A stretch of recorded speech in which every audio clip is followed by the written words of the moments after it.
Hi everyone, this is Professor Benjamin, and we have finished week 1 of this course, so we're moving into week 2 of this course. Just a couple housekeeping items before I start the roundup from last week and a little introduction for this week. So last week, there are a couple things. Number one, a lot of people have not read the syllabus yet. You haven't watched the video on the homepage, and you haven't read these directions for initial posts and response posts. So if you haven't done those things, it's absolutely essential that you do those now.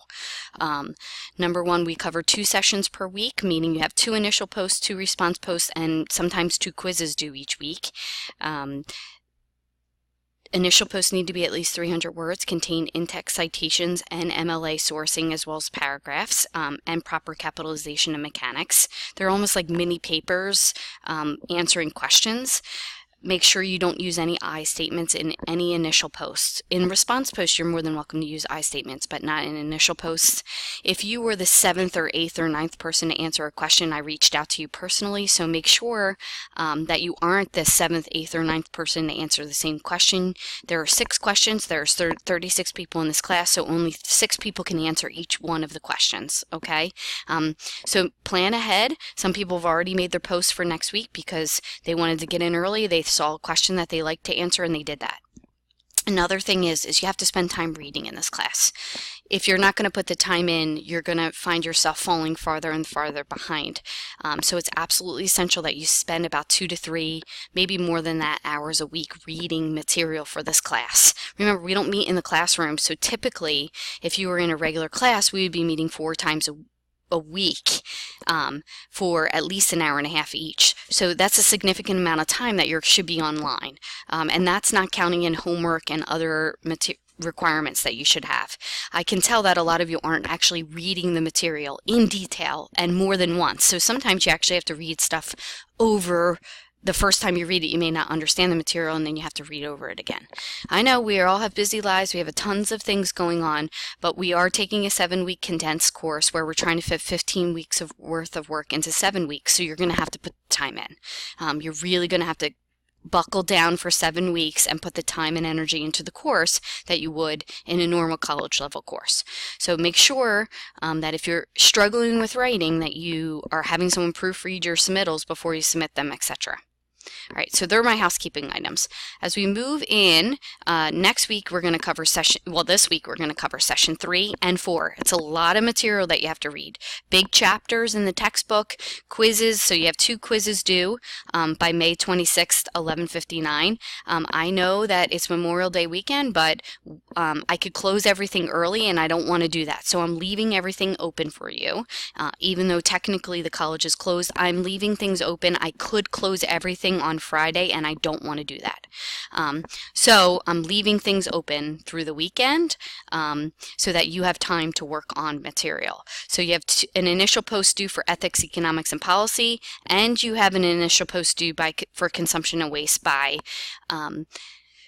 Wednesday, 11:59. You'll have response post to a fellow classmate by Friday, 11:59. A lot of you forgot your response post this week. It's absolutely essential that you respond to another student's post, and there are requirements for it. So it's not just like, hey, loved your post. It has to be at least 200 word and bring substantial content to the conversation. You agree, you disagree, and why. And then you have the 2 quizzes due. The quizzes deal with the chapter readings.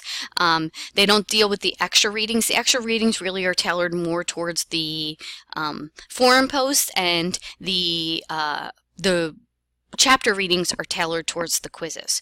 So one really helpful tip for the quizzes is to read the chapter and then go back and put little sticky notes, because you can have an open book when you're taking the quiz. And I would go through and try and answer as many questions as I possibly can in the quizzes, and then go back and read the answers. Go back to ones that maybe you were like, I'm not sure if that answer is right. Okay, so that's how I would do it. If not, you might run out of time. So that's probably the best way. So there's a couple larger articles that you have to read. This is a big reading.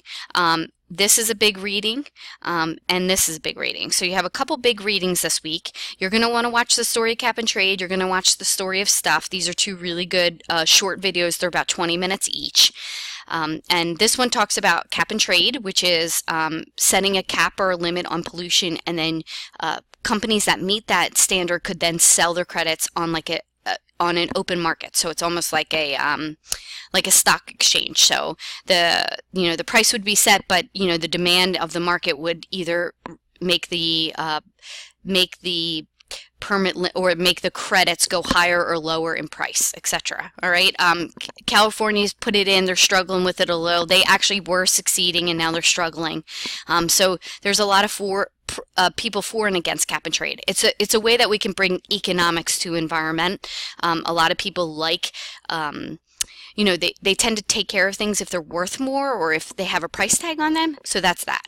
And that's actually what this article deals with too, is the fact of can we put a price tag on nature? And actually we can put a price tag on nature. It's just not it's not really an accurate one.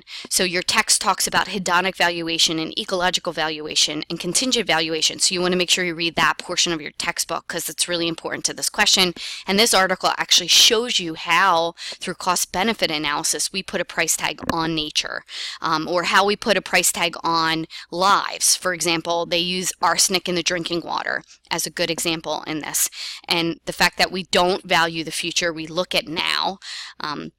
So we look at what things are worth now rather than what they are in the future.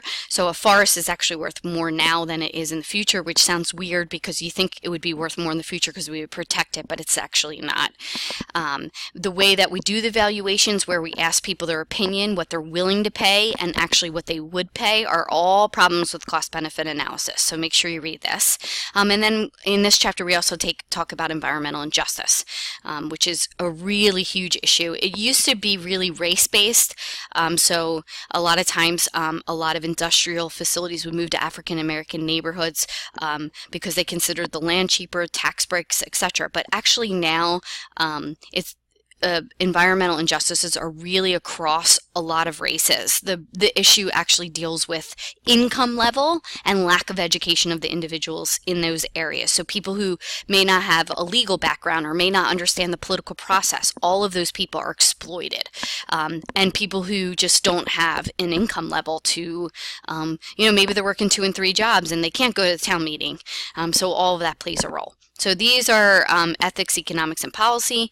And then consumption and waste. So the story of stuff is like one of my favorite videos. And yes, there are some flaws to it, but I think it's a really great way of explaining what's going on in the world today, which is the fact that we promote consumption rather than leisure time, rather than vehicle consumption, rather than any of that. And that's what this article talks about, is that a lot of times what brings us happiness is vehicle consumption, because it actually allows us to have social connectedness, meaning we can drive places and go and visit other people.